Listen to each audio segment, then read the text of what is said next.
8.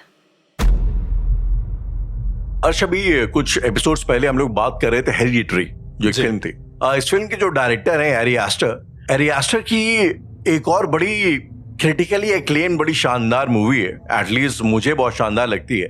उस मूवी का नाम है बीयू इज अफ्रेड। ओके। और इसमें हॉकिन फिनिक्स जो जोकर वाले हीरो हैं, he is playing a lead character. इस फिल्म की कहानी दैट वाज बड़ी इंटरेस्टिंग है कि ये इसका जो प्लॉट है वो ये कि जो हॉकिन फिनिक्स है वो एक मेंटली अनस्टेबल पर्सन का किरदार निभा रहे हैं, और वो जिस तरीके से दुनिया को देखते हैं कि भाई एक मैट जो इंसान होगा जो पागल होगा, वो दुनिया को उसको अपने अंदर से दुनिया कैसे दिखाई दे रही होगी, ये उसको एटलीस्ट दिखाने की कोशिश की जा रही है। बिल्कुल। एंड मुझे वो चीज इतनी फैसिनेटिंग लगी बिकॉज एक प्राइमरी रीजन की यार मुझे ऐसा लगता है कि बहुत ज्यादा फर्क है नहीं, इन द सेंस कि अगर जब हम लोग सोते हैं और द वे हमारे जो ड्रीम्स होते हैं, मैंने ऐसे देखा कई लोग होते हैं जिनको शायद अपने सपने याद होते हैं, याद रह जाते हैं। कई ऐसे होते हैं जो उठते हैं उनका सब दिमाग पूरा हो जाता है, ब्लैंक हो जाता है वापस। तो जो जिसको शायद सपने याद रह जाते हैं, मुझे याद रह जाते हैं, तो वो जो दुनिया है ना जिस तरीके की वो होती है, बड़ी इलॉजिकल सी होती है, कभी भी कुछ भी होता है, कुछ भी हो सकता है। और वो आपके इंट्यूशंस पे कितना ज्यादा निर्भर करती है। अगर आप एक डर वाले माहौल में है तो अचानक से सीन जैसे इंसेप्शन मूवी में था जी, कि जैसे इमोशन उसका बढ़ता उस तरीके से उसमें हालात भी उसका कैनवस भी बड़ा होता रहता है पूरे सीन का। तो similarly that's how it happens inside. At least उसका ये टेक है जो मुझे बड़ा लॉजिकल लगा, इन द सेंस कि शायद ये दुनिया को इस तरीके से देख रहे हैं, इस करके हमसे इनकी मैच नहीं हो पा रही है और हम उन्हें पागल बोल दे रहे हैं। अब इन दी एंड यार कौन पागल है कौन नॉर्मल है इसका कोई डेफिनेशन तो है नहीं, डेफिनेशन नहीं यार ये फला क्योंकि ये करता है तो ये पागल है। तो दैट वेज मुझे ऐसा लगता है ना कि हम आई शुड लाइक वंडर जब हम लोग की बात उसके ऊपर हो रही थी, एपिलेप्सी के ऊपर हो रही थी, एपिलेप्टिक अटैक के ऊपर हो रही थी, तो कहीं ना कहीं पैरानॉर्मल का एक मेंटल और न्यूरोलॉजिकल लाइक ह्यूमन बॉडी से कुछ तो भी कनेक्शन होगा, मतलब एक हेलुसिनेशन में और एक एंटिटी के सामने आने में कुछ तो फर्क होता है। बिल्कुल। सो लाइक आई वंडर कि आपने कभी अगर अपने लाइक थ्रू आउट अपने पैरानॉर्मल वाले करियर में कभी इस तरीके का कोई केस हैंडल किया है जिसमें कोई एक मेंटल असाइलम हो या कोई मेंटली अनस्टेबल पर्सन इन्वॉल्व हो? जी, असाइलम तो नहीं, लेकिन मेंटली अनस्टेबल करके एक पर्सन, मतलब एक बच्ची थी, अभी भी है वो, और वो रात में उठ के वो कुछ भी करने लगती थी। रात में उठते उठते अचानक से वो बाथरूम के दरवाजे के सामने चली जाएगी। उसकी उम्र अभी 12 साल है, जिस समय मैं उससे मिला था वो 8 साल की थी। ओके। और कोलकाता की बात है। तो वो कुछ भी करने लगेगी, वो जाएगी अचानक से आउट ऑफ नोवेयर बाथरूम के दरवाजे के सामने कुछ पोयम बोलने लगेगी, और जब उसको बोलो कि क्या कर रहे हो तो वो कहती है कि अंदर कोई है जो सुन रहा है। वो बड़े 12 साल की बच्ची की बात हो रही है। हाँ, मतलब वो अभी भी वो यही कहती है। वो जाती है, खड़ी हो जाती है, कुछ ऐसा तो मेंटली अनस्टेबल है। ये चीज तो अब नॉर्मली बोलते हैं। तो ऐसे तो यार कोई भी अगर जो इंसान पोजेस्ड होता है जी, अगर आप किसी भी लॉजिकल इंसान के पास लेके जाएंगे, कॉमन सेंस तो यही बोलेगा ना यार ये तो कुछ मेंटल हेल्थ का सीन लग रहा है। इसका पहले मतलब ये जब करीबन 7 या 6 साल की होगी अराउंड, तो डॉक्टर से कुछ चेकअप हुआ होगा, तो आपने देखा होगा कुछ ऐसे बच्चे जिनको पोलियो का ड्रॉप मिस हो जाता है या कुछ ऐसा होता है, तो उनके अंदर कोई ना कोई बीमारी पनप जाती है। तो इसको ऐसी कोई ब्रेन की बीमारी हो गई थी, डॉक्टर ने ऐसा बताया। तो ये नॉट एग्जैक्टली पागल पर से नहीं, नॉट एग्जैक्टली पागल, बट वो ना ठीक से बोल पा रही है, मतलब इधर उधर देख रही है, वो चल भी अजीब सा रही है। अब उसका एक पैटर्न है चलने का, वो 2 कदम चलती खड़ी हो जाती है, फिर 2 कदम चलेगी खड़ी हो जाएगी। तो शायद ये उसके दिमाग में पैटर्न सेट हो गया है। वो तब से 4 साल से वो पैटर्न उसका अभी भी वही है। पर पैरानॉर्मली तब कनेक्टेड होता है जब तुम ऐसे बोलते हो कि वहां पर कोई खड़ा है, जबकि घर में 3 लोगों के अलावा कोई नहीं है। वो कह रही है कि वहां पर कोई खड़ा है जो मेरी सारी बात सुन रहा है, जो मुझे सुन रहा है। खाना खा रही है तो बोल रही है उसको भी खिलाओ, नहीं खिलाओगे तो हम भी नहीं खाएंगे। अच्छा। तो इस तरह के मतलब एक लड़की से हम मिले थे, और वो उनकी मम्मी का ये कहना था कि ये इसके साथ तब से ही हो रहा है जब से डॉक्टर्स ने इसको डायग्नोस किया ना कि दिक्कत है, तब से इसके साथ ये दिक्कतें हो रही हैं। तो मैंने जब उनसे पूछा कि आपकी क्या बैक हिस्ट्री रही है, क्या ऐसा रहा है, तो उन्होंने बोला उनके 2 मिसकैरेजेस हो चुके पहले, ये तीसरी बच्ची थी जो अभी ठीक है। अब मिसकैरेज भी बड़े अजीब तरीके से हुए। उनको ऐसा लगता था कि उनके पेट में उनके बच्चे को कोई खा रहा है। ये बहुत ज्यादा डरावना था। खैर उनके लिए एक नाइटमेयर था, उनको लगता था कि उनके बच्चे को कोई खा रहा है। और जब वो चलती थी, जब बच्चा होने वाला था, तो उनको ऐसा लगता है कि वो सो रही है और बच्चा कोई उधर बैठा हुआ है उनके ठीक लेग्स के बीच में, जो अंदर उनके बच्चे को निकालना चाहता है।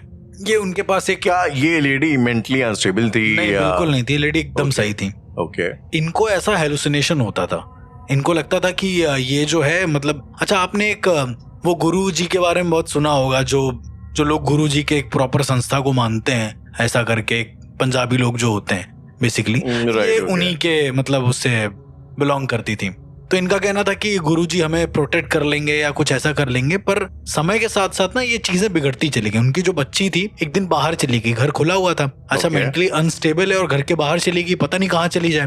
तो वो जाते जाते उन्होंने क्या देखा कि जहाँ पर एक कूड़े का ढेर पड़ा हुआ है साइड में, अब हो सकता है कि वहां पर बहुत सारी पन्नी वगैरह पड़ी होंगी तो उससे खेल रही हो, तो कूड़े के ढेर में वो जो बच्ची थी वो मुंह डालकर ऐसे लेटी हुई थी आउट ऑफ नोवेयर। उसको लेकर आए, उसकी आंखें कंटिन्यू खुली रही हैं राहुल, उन्होंने बताया। मतलब ऐसा कुछ हॉरर नहीं हो रहा है उनके साथ, लेकिन उन्होंने कहा ये एबनॉर्मल से भी अजीब है कि वो गई और उसने कूड़े में मुंह डाल दिया।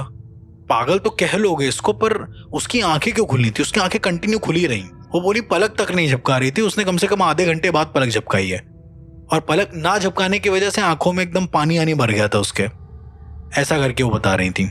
ओके फिर और जब उसको थोड़ा मतलब ऑब्जर्व किया, जब मैं मिला उससे, तो उसका यही कहना था कि आप जहां पर बैठे हो, मतलब आपके बगल में एक और हमारा दोस्त बैठा है, तो उसके हिसाब से उसके पास खुद का अपना एक कैस्पर था, कोई एक फ्रेंडली घोस्ट जो उसके घर में ही रहता है उसके साथ, ऐसा करके। वो बोल तो ठीक से पाती नहीं थी, बोलती थी दोस्त दोस्त दोस्त, खिलाओ खिलाओ खिलाओ, ऐसा करके बोल लेती है, हल्का फुल्का बोल लेती है वो।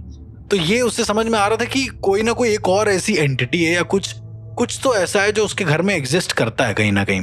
आपने मुझे सुई सुनाई ना, मुझे एक रिसेंट इंटरव्यू याद आ गया नवाजुद्दीन सिद्दीकी का। ओके आपने शायद ये पता नहीं देखा है, एक इंटरव्यू है नवाज का, उसमें वो एक फेलो एक्टर के बारे में बात करते हैं जिनका नाम निर्मल दास है। ओके आपने निर्मल दास जी का नाम सुना है? सुना है, नाम सुना, बट वो इंटरव्यू नहीं देखा है मैंने। तो बेसिकली क्या है कि निर्मल दास नवाज के एक दोस्त होते हैं एनएसडी में, और वो कुछ एक्टर्स ऐसे होते हैं ना जो थोड़ा मेंटली हट जाते हैं, तो कुछ टाइम बाद कुछ वैसा उनके साथ हुआ, वो थोड़े मेंटली अनस्टेबल टाइप के हो गए, एनएसडी के हॉस्टल वगैरह में रहते थे कहीं भी जहाँ भी है जी। तो एक बार की बात है कि ये उनके साथ नहीं और बड़े एक्टर्स हैं उनके साथ भी हुआ है कि ये दिल्ली गए, निर्मल दास से इनकी मुलाकात हुई, निर्मल दास ने कुछ पैसे मांगे, इन्होंने दे दिए।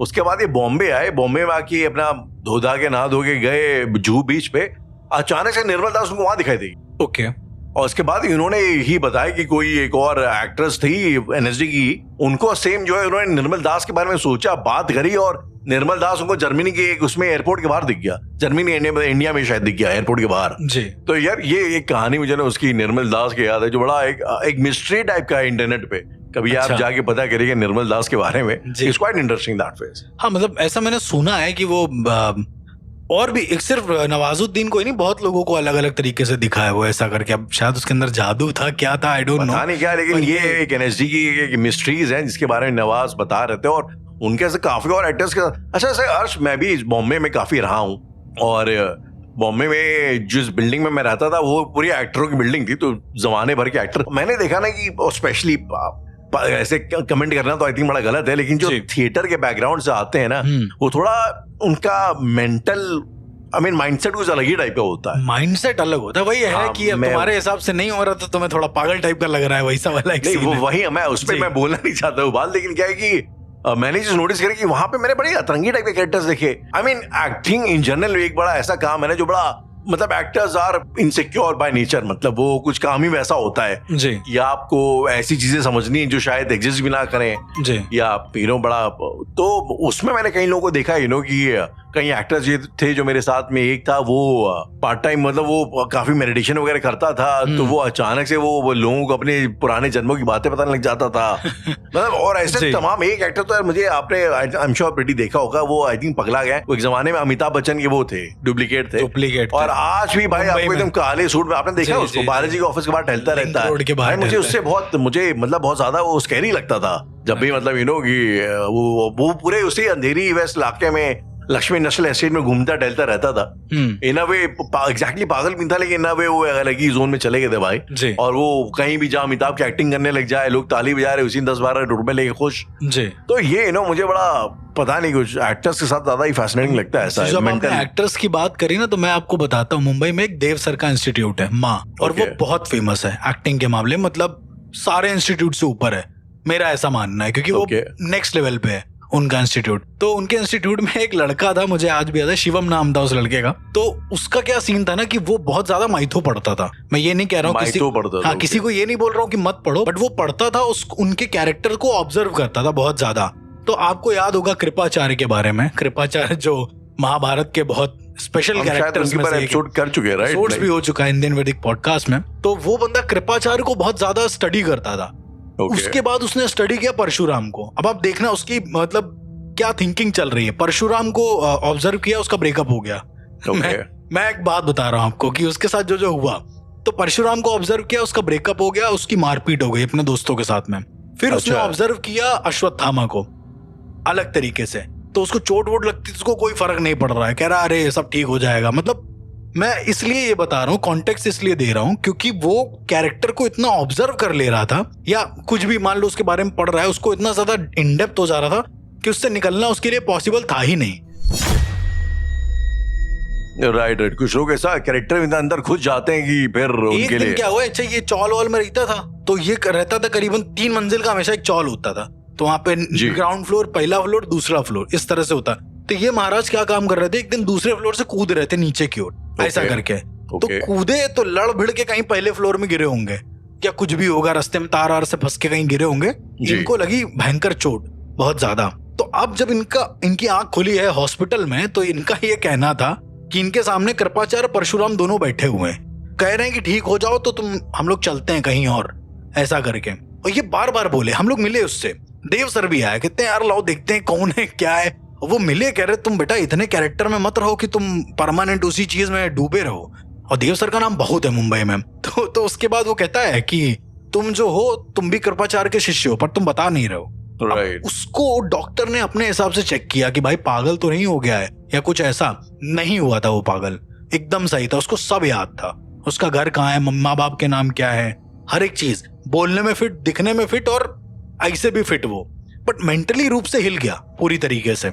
राइट। अब हुआ क्या कि उनकी मम्मी, उनके कोई फैमिली गुरु रहे होंगे, उनको दिखवाया। तो अब देखिए पता नहीं इस बात में सच्चाई है कि नहीं, तो उनके गुरु ने कहा, जो फैमिली के गुरु थे, उन्होंने कहा इसको बोलो कि हवन करे बैठ के, महामृत्युंजय का जाप आप करे, सही हो जाएगा। तो जाप अब करवाया गया उसको बैठाल के। अब महामृत्युंजय के जाप में वो पंडित से बहस करने लगा, कहने लगा कि आप जो मंत्र पढ़ रहे हैं उसमें ये एक अक्षरी मिसिंग है और ये सारी एक पूरी सेंटेंस मिसिंग है। उसको पता नहीं कहां से ये सब पता चल रहा था। थिएटर में इतना ऑब्जर्व नहीं करवाया जाता, टू बी वेरी ऑनेस्ट। हम लोगों को स्क्रिप्ट दी जाती है, स्क्रिप्ट के अलावा थोड़ा बहुत इम्प्रोवाइजेशन, कैरेक्टर का मूल समझाया जाता है, उसके अलावा कुछ नहीं। उसको संस्कृत भी याद हो रही है, कह रहा है ये इससे पढ़ा जाता है, वो इससे पढ़ाया जाता है। तो उनके गुरु ने कहा कि तुम, हमें लग रहा है तुम अवतार हो किसी का। अब उसको ये वैलिडेशन मिल गया कहीं से। ये मतलब मैंने अनफॉर्चुनेटली ऐसे काफी आपके डीएम में ऐसे मैंने काफी कैरेक्टर देखे जो तो बीच में कि मैं इसका अवतार हूँ, और ये मैंने वाकई में ऐसे लोग देखे अपनी लाइफ में जो पता नहीं कि अवतार खुद को कहते हैं इस तरीके से, इनकार्नेशन कहते हैं। मतलब जैसे कई फिल्मों में एक वाला कॉन्सेप्ट होता है ना हॉलीवुड फिल्मों की, you are the chosen one जी। तो उनको अंदर ये वाला कॉम्प्लेक्स है कि आई एम द चोजन। अरे अच्छा, मैं आपको इसी बातों में एक बड़ी इंटरेस्टिंग स्टोरी बताऊं जी। बॉम्बे में जो मेरे आसपास वाले हैं, जो शायद उस टाइम में जुड़े, अगर वो सुनेंगे तो उनको याद आएगा। ये एक हमारे नॉलेज में तो नहीं, लेकिन एक एक्ट्रेस थी, बेसिकली वो बी ग्रेड फिल्मों की एक्ट्रेस थी। तो काफी मतलब उसका एक्सप्लॉयटेशन वगैरह हुआ, जाहिर सी बात है। तो इवेंचुअली जस्ट हैपेंड कि उसे इन्हीं सब चीजों से कुछ बीमारी होगी स्किन की। तो स्किन विन को अब स्टार्टिंग में उसने मेकअप वगैरह करके छुपाने का कुछ करके ट्राई किया, फिर वो हुआ नहीं। तो इवेंचुअली फिर उसको काम वाम मिलना बंद हो गया। तो उसके बाद वो अब कभी इस तरीके का उसका ऐसा माइंडसेट हो गया था कि वो कहीं प्रोड्यूसर्स के बाहर जाके ना दरवाजे पे आया के अचानक से कपड़े खोल दे। अच्छा। और फिर बीच में मतलब कहीं भी बीच सड़क में कोई जा रहा है, कोई एक्टर उसके पीछे भागे डायरेक्टर और कपड़े खोल के दिखाने लग जाए कि देखो वो नहीं दिख रहा उतना। समझ रहे मतलब कि वो बड़ा बीच में मीटू मूवमेंट वगैरह जब हुआ था तो उस पे भी जो है आए थे रिपोर्टर, तो उसने भी कुछ अपने पुरानी कहानियां शुरू कर दी लाइमलाइट मारने के लिए। मतलब समझ में नहीं आता था कि ये मेंटली, अब हरकतें उसकी ऐसी थी कि वो मेंटली, और उसके बाद में फिर कुछ ये सब उसको भी सेम चीज लगने लगी कि मैं कि किसी की मतलब देवी का मेरे अंदर आता है और वो आके ये सब बताए और अचानक से फिर बीच में भक्ति उक्ति करने लग जाए। तो मैं वही कहना चाह रहा था कि कई बार, और ये बातचीत हम लोग शायद अक्सर कर भी चुके कि हाउ डू यू आइडेंटिफाई कि कैसे ना कोई एक मेंटल ही इशू है या कोई वाकई में पोजेस्ड है। पोजेस्ड है और मतलब it's a very thin line that way. बिल्कुल बहुत At ज्यादा least the thin way line. I understand it. अब जब वो शिवम के साथ मैंने आपको बताया ना कि जब वो पूरी तरीके से पागल घोषित हो गया था, डॉक्टर का ये कहना था कि वो पागल नहीं है, उसको एकदम सही है, वो उसको कोई दिक्कत नहीं है, उसकी बातें पागलों वाली हैं। अब आई डोंट नो उनका इससे क्या मतलब था। तो मैंने सोचा कि एक दिन इसको ले जाते हैं, हो सकता है कि शमशान ले जाएं तो शायद वहां पे कुछ दिखे, सही चीज समझ में आए कि इसके अंदर क्या है। तो मैं एज अ अपने दोस्त था, साथ में बैचमेट था, अच्छा खासा था, मतलब एक्टिंग उसकी बहुत अच्छी थी, नो डाउट। तो उसको मैंने सोचा कि एक बार ले जाते हैं। राहुल, मैं उसको दिल्ली में ही शमशान ले गया और वहां ले जाने के बाद आपको यकीन नहीं आएगा उसने करा क्या। मतलब उसका फैमिली बैकग्राउंड ऐसा कभी नहीं था। वो गया है और एक जलती हुई चिता के पैर के पास खड़ा हो गया है, मतलब थोड़ी देर खड़ा हुआ और वहां जाकर वो मसान जगाने का मंत्र बोलने लगा। मैं बोल नहीं सकता यहाँ पे, मसान जगाने का मंत्र एक होता है। तो कभी भी कोई भी साधक जब शमशान जाता है जी, तो उसका सबसे पहला काम होता है मसान जगाने का मंत्र बोलना, ताकि मसान की जो आत्माएं हैं वो उसको प्रोटेक्शन दे सकें एक तरीके से, क्योंकि कुछ भी हो सकता है। हम लोग शायद इस प्रोसेस के बारे में बात कर चुके हैं, पहले बारे में बात कर चुके हैं। लेकिन ये तो साधक था नहीं ना राहुल, ये खड़ा होके ये सब बोलने लगा अचानक से। मैंने कहा तुम बोल क्या रहे हो ये सब? तो उसने कहा कि अगर हम ये नहीं बोलेंगे तो ये आत्माएं हमें दिक्कत दे सकती हैं। कृपाचार्य का भी यही कहना है। अगेन वो सीधा कृपाचार्य पे पहुंच गया कि उनका भी यही कहना है। अब राहुल एक बात बताओ, चलो कृपाचार्य कहाँ एग्जिस्ट कर रहे हैं आप नहीं कर रहे हैं, आई डोंट थिंक सो, लेकिन ये तो एग्जिस्ट करता है ना मसान जगाने का प्रोसीजर, जो वो मंत्र बोल रहा है और वो वही मंत्र बोल रहा है, एग्जैक्ट एक्यूरेट मंत्र। उस मंत्र को मैं 14वीं 15वीं बार में सही बोल पाया था, ये एक ही बार में उसको बोल रहा है आउट ऑफ नोवेयर। और आके अपना माता के सामने सर्वर झुकाया, अब बोला कि अब शिव मंदिर चलना जरूरी है। परशुराम जी को भी वही पसंद है। अब आप इसको क्या कहेंगे, पागल कहेंगे या फिर मतलब इसको नॉलेज हो गई उस चीज की, वो कहेंगे आप? एंड समहाउ मुझे ऐसा लगता है कि काफी मैंने इस तरीके के कैरेक्टर देखे हैं जो ऐसी हरकतें करते हैं लेकिन वो होते भी हैं थोड़े साइको लाइक दिमाग से। हाँ, मतलब वो होते हैं साइको, लेकिन वो काफी टैलेंटेड भी होते हैं। मतलब जब वो आर्ट करने पे उतरते हैं तो लगता है यार कि ये तो मतलब अलग ही लेवल पे खेल रहा है जी। मतलब तो वो जो लड़का है जिसके मैं आपको बात बता रहे थे शिवम की, वो लड़का मैंने उसको पूछा कि तुम्हें क्या करना है जिंदगी में।